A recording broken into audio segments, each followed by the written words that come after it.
Everyone, आप लोग कैसे हो।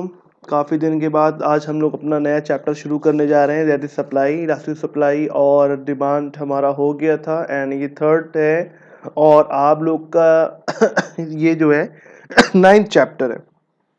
ठीक है, अब हम लोग जो करने जा रहे हैं सप्लाई जो होता है डिमांड का अपोजिट होता है। डिमांड क्रिएट होती है प्रोड्यूसर पॉइंट ऑफ व्यू से और सप्लाई क्रिएट होती है सप्लायर डिमांड की। जो डिमांड होती है वो बायर के पॉइंट ऑफ व्यू से होता है एंड सप्लाई प्रोड्यूसर के पॉइंट ऑफ व्यू होता है। ये जो सप्लाई हम लोग पढ़ रहे हैं किसके पॉइंट ऑफ व्यू से पढ़ रहे हैं? प्रोड्यूसर के पॉइंट ऑफ व्यू से पढ़ रहे हैं।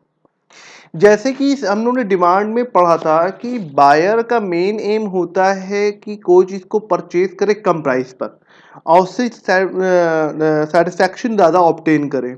ये हम लोग जानते हैं कि एक बायर है, जैसे हम और आप ही हैं, एक बायर कोई चीज़ लेने जाते हैं तो हम चाहते हैं कि कम से कम दाम में वो चीज़ मुझे मिले और उससे मिलने वाला सेटिस्फैक्शन लेवल वो हाई हो। ठीक है, ये हम लोग की एक्सपेक्टेशन रहती है पर्टिकुलर प्रोडक्ट से। इस सप्लायर की भी एक जो सप्लाई और प्रोड्यूसर की भी एक एक्सपेक्टेशन होती है। जो कि प्रोड्यूसर जो होता है वही प्रोडक्ट को सप्लाई करता है। ठीक है, वो मैन्युफैक्चर होता है, उसका काम होता है किसी चीज़ को मैन्युफैक्चर करना, मैन्युफैक्चर करके उसको मार्केट में सप्लाई क्रिएट करना। तो उसका एम होता है, इसका भी एक हमारा क्या होता है, एम होता है। अब एम क्या होता है? अर्न करना मैक्सिमम प्रॉफिट को। भाई कोई प्रोड्यूसर उसका एम होगा मैक्सिमम प्रॉफिट अर्न करना। अब मैक्सिमम प्रॉफिट कब होगा, ये सवाल उठता है जब maximum sale at maximum price पे हो जाए। ठीक है, तो maximum sale into maximum price. Maximum sale और मैक्सिमम प्राइस जब होगा तो दैट मींस मैक्सिमम सप्लाई भी हो सकती है।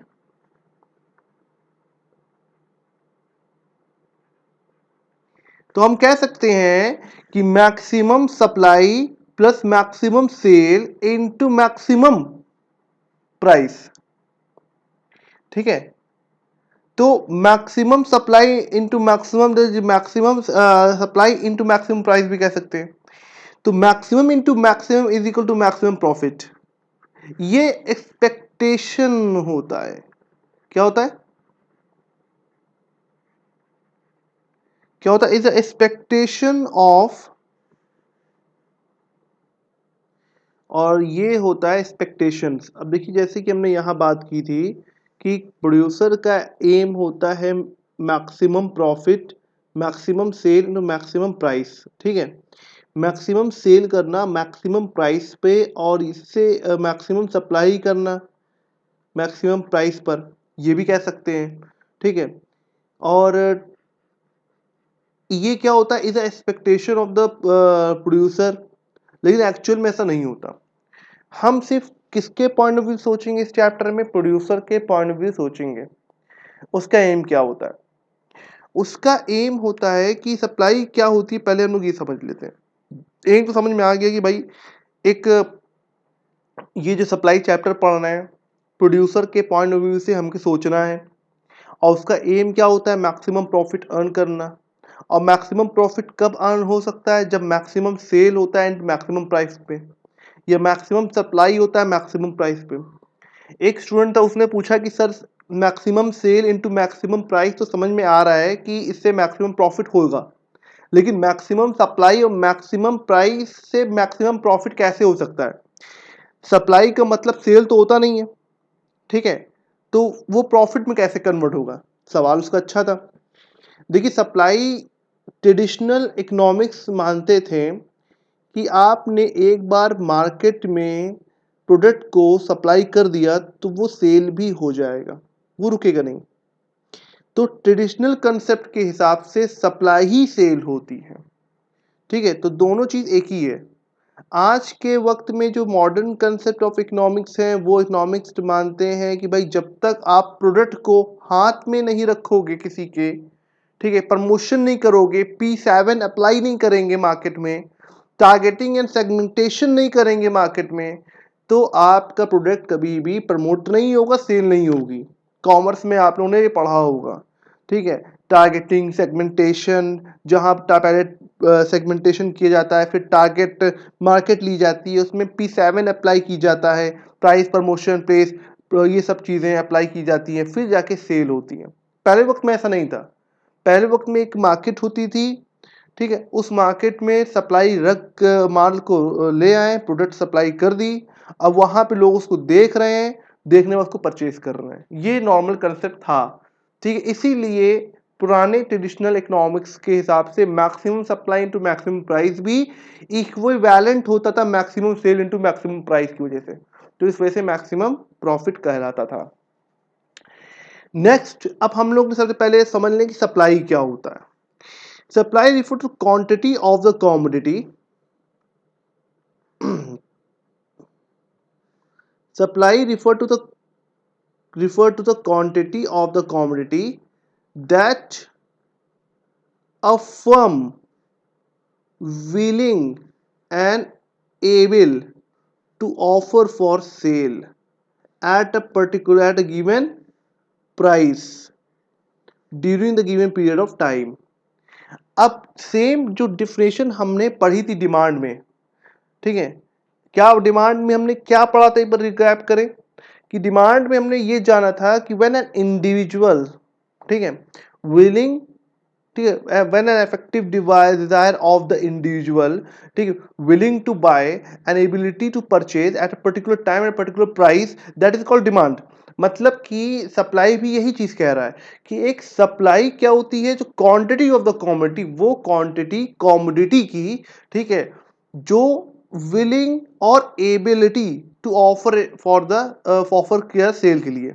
मतलब एक प्रोड्यूसर की, एक जैसे कि प्रोड्यूसर है, उसको कोई चीज बनानी है, प्रोड्यूस करनी है, तो वो क्या करेगा, उसको विलिंग करेगा, ठीक है, विलिंग फॉर्म क्या, willing and able to offer, ठीक है। उसकी दो चीज चाहिए भाई, और सेल होने के लिए दो चीज का होना बहुत जरूरी है।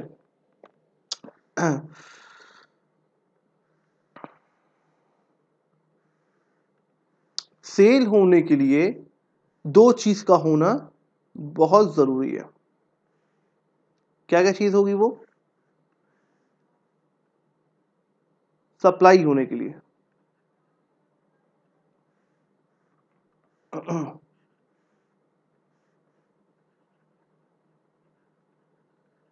सप्लाई होने के लिए पहला जो होता है विलिंगनेस हो चाहिए।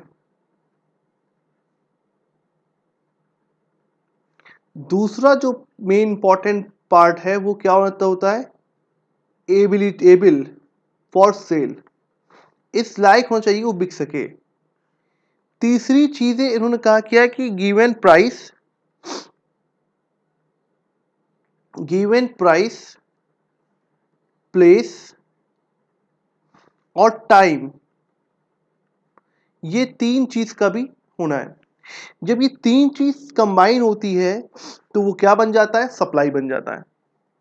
अब एक इंडिविजुअल बंदा है, मिस्टर एक्स है, जो कि कोई चीज बनाना चाहते हैं, विलिंग है, उनकी डिजायर है, desire to produce, desire to produce, उसके साथ वो एफर्ट अगर लगाते हैं तो वो वांट बन जाएगी इनकी, इफेक्टिव वांट, कि भाई इनको ये काम करना ही करना है। उसके साथ ये विलिंगनेस भी है, उसके साथ विलिंगनेस भी है, ठीक है, क्यों चाहते ही कि बनाना, और वो बन के रेडी भी होना चाहिए।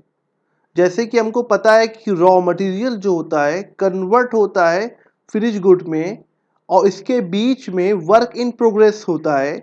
अगर मैंने रॉ मटेरियल बनाया, रॉ मटेरियल हमने लिया और उसको मैंने मान लीजिए मैंने लॉग्स लिया, लकड़ी लिया, और उसका मैं फर्नीचर बना रहा हूँ, ठीक है, फर्नीचर अभी रॉ है, वर्क इन प्रोग्रेस में है, बन तैयार नहीं हुआ है, तो क्या ये एबल फॉर सेल है? नहीं। अब एबल फॉर सेल नहीं है तो वो सप्लाई नहीं होगा। तो वो कंडीशन में होना चाहिए फिनिश गुड के, तभी वो एबल फॉर सेल होगा। एबल फॉर सेल का मतलब फिनिश गुड की कंडीशन में, रेडी फॉर सेल। और उसकी एक प्राइस होगी, प्राइस का होना बहुत जरूरी है। प्लेस, मार्केट होनी चाहिए, बहुत जरूरी है। टाइम ऑफ डिलीवरी, कब आएगा, कितने बजे आएगा, वो होना बहुत जरूरी है। कोई भी नई चीज लॉन्च होती है तो कब तक वो मार्केट में आती है उसका एक्सपेक्टेशन होना बहुत जरूरी है। भाई आप किसी से, अपने कस्टमर से आपने पैसा ले लिया एडवांस कि भाई देखिए ऐसा ऐसा है कि मैं एक फ्लैट बना रहा हूँ और फ्लैट जैसे बन जाएगा मैं आपको दे दूंगा।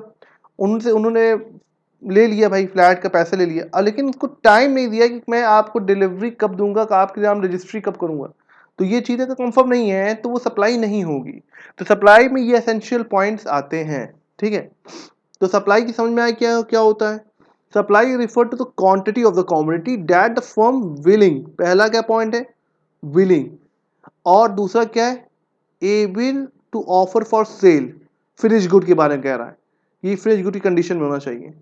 ठीक है, एट अ गिवन प्राइस, उसकी प्राइस होनी चाहिए, तो उसके बाद उसका टाइम होना चाहिए।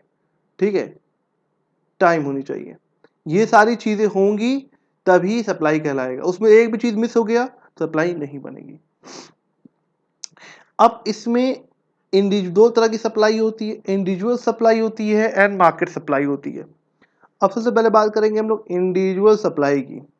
इंडिविजुअल सप्लाई में कुछ नहीं है, वही चीजें हैं जो चीजें ने बताया सप्लाई में होती है। बस यहां पे आपको बस लिखना है when an individual willing to supply and ability to sell, willing and ability for sale, ठीक, at a given price, place और time is called individual supply।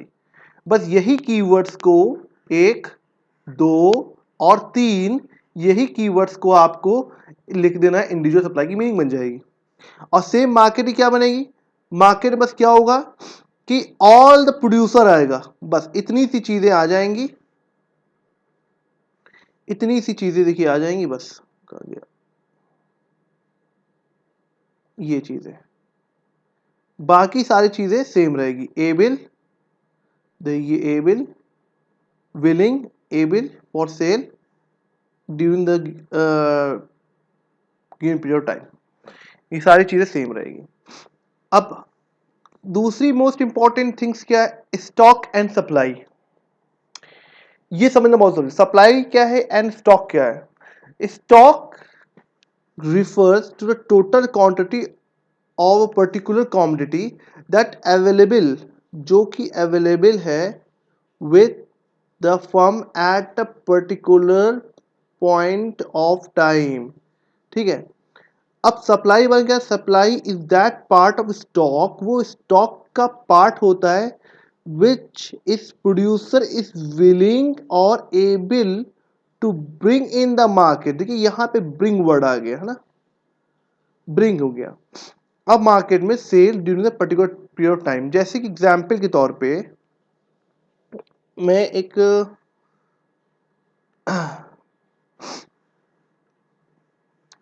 Suppose mister x, जो कि कौन है, प्रोड्यूसर है, और ये अपना माल सप्लाई कर रहे हैं, कहां पे कर रहे हैं, एक मार्केट में। ये एक मार्केट है, मार्केट में सप्लाई कर रहे हैं, इन्हीं का एक वेयर हाउस है, गोडाउन, ये क्या है, वेयर हाउस है। यहां पे 1000 unit of stock, 1000 unit of finish good रखा है। कितना, 1000 यूनिट ऑफ फिनिश गुड्स रखा है इनके पास। इसमें से इन्होंने मार्केट में सप्लाई किया। इन्होंने क्या किया, मार्केट में एक गाड़ी के थ्रू इन्होंने सप्लाई, ट्रक है ये। अब इसमें इन्होंने करीबन 400 यूनिट्स सप्लाई किया। ठीक है, तो ये 400 यूनिट्स क्या हो गए, सप्लाई कहलाएगा। और इसमें से जो 600 यूनिट बच गए, 400 चला गया, बचा कितना इसमें से, 600 यूनिट जो बच गया वो स्टॉक कहलाएगा। तो स्टॉक का मतलब क्या हुआ, वो फिनिश गुड जो अवेलेबल है, ठीक है, eight a particular period time. और सप्लाई का मतलब हुआ है वो फिनिश गुड जो अवेलेबल फॉर सेल है in the market at a particular period time. ठीक है, ये हो गया available for sale in the market, तो वो क्या हो गया, सप्लाई। और ये जो होता है ये क्या है, फिनिश गुड है जो कि अवेलेबल है एट अ पर्टिकुलर टाइम।